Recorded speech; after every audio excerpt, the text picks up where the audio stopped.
अपने दिन की शुरुआत करने से पहले मार्कस ऑरेलियस, रोमन सम्राट और दार्शनिक, अपने दिन की शुरुआत आत्मचिंतन से करते थे। वे खुद को याद दिलाते थे कि सच में मायने क्या रखता है।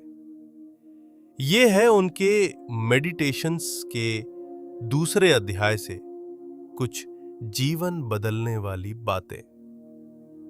बहाना बनाना बंद करो।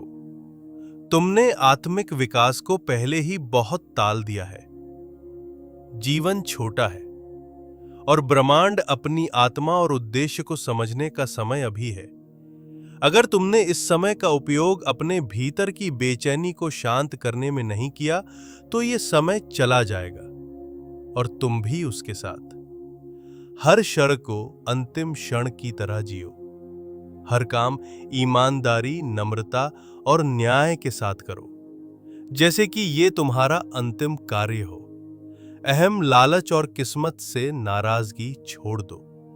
एक दिव्य जीवन जीने के लिए बहुत कुछ नहीं चाहिए, बस अपने स्वभाव का पालन करो। स्वयं का सम्मान करो। तुम दूसरों की मंजूरी चाहते हुए अपनी आत्मा को नजरअंदाज करते हो, लेकिन सच्चा सुख भीतर है, दूसरों की राय में नहीं। भटकना बंद करो।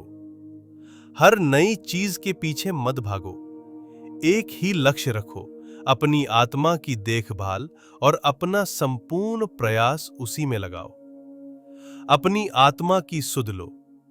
लोग दुख में इसलिए नहीं होते कि औरों ने उन्हें चोट दी, बल्कि इसलिए क्योंकि वे खुद अपने मन को सही दिशा में नहीं ले जाते।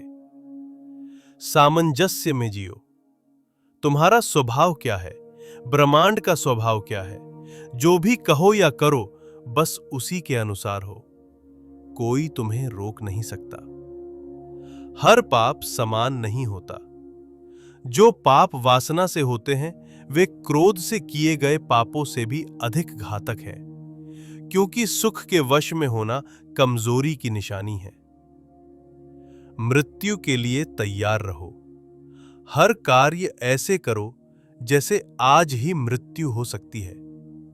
अगर ईश्वर है तो वे तुम्हें कोई हानि नहीं पहुंचाएंगे, और अगर नहीं है तो फिर ऐसे संसार में जीने का क्या लाभ? सच्ची बुराई केवल अवगुणों में है, न कि मृत्यु, गरीबी या पीड़ा में। हर चीज मिटती है। हमारे शरीर, स्मृतियां, इच्छाएं, सब अंततः नष्ट हो जाते हैं। जिन चीजों से हम डरते हैं या जिन्हें चाहते हैं, वे भी भ्रम मात्र हैं। मृत्यु वास्तव में है क्या? अगर डर और कल्पनाओं को हटा दो तो मृत्यु केवल एक प्राकृतिक प्रक्रिया है, जैसे बाकी सभी चीजें ब्रह्मांड में।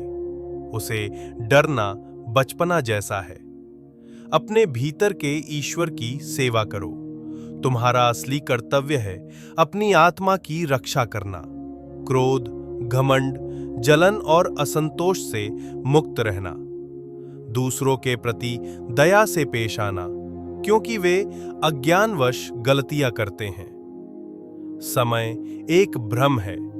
चाहे तुम 3000 साल जियो या 30, मृत्यु के समय तुम केवल वर्तमान क्षण ही खोते हो, और वही एकमात्र चीज है जो किसी के पास वास्तव में होती है। सब कुछ मन की सोच है। सच्चाई ये है, हमारा अनुभव वही बनता है जैसा हम उसे समझते हैं। घटनाएं उतनी मायने नहीं रखती जितना हमारी सोच। अपनी आत्मा से विश्वासघात मत करो। जब तुम किस्मत से नाराज होते हो, दूसरों से द्वेष रखते हो, सुख दुख के वश में हो जाते हो, झूठ बोलते हो या बिना उद्देश्य के काम करते हो, तब तुम अपनी आत्मा को चोट पहुंचा रहे होते हो। जीवन एक छोटा सा सफर है। शरीर क्षीण होता है, आत्मा भटकती है, यश क्षणिक है। बस एक ही चीज टिकती है, दर्शन। दर्शन यानी सत्य और प्रकृति के साथ सामंजस्य। मृत्यु केवल तत्वों की वापसी है, और जो प्राकृतिक है वह कभी भी बुरा नहीं हो सकता। जब हम बदलाव से डरना छोड़ देते हैं और तर्क और सच्चाई के साथ जीते हैं, तभी हम वास्तव में मुक्त होते हैं। मार्कस हमें याद दिलाते हैं, अपनी आत्मा को शांत, सच्चा और स्थिर रखो, चाहे दुनिया कुछ भी करे। आपके लिए एक प्रश्न, आज की इस सीख से आपकी आत्मा ने क्या सीखा? कमेंट में बताइए, जानकर अच्छा लगेगा।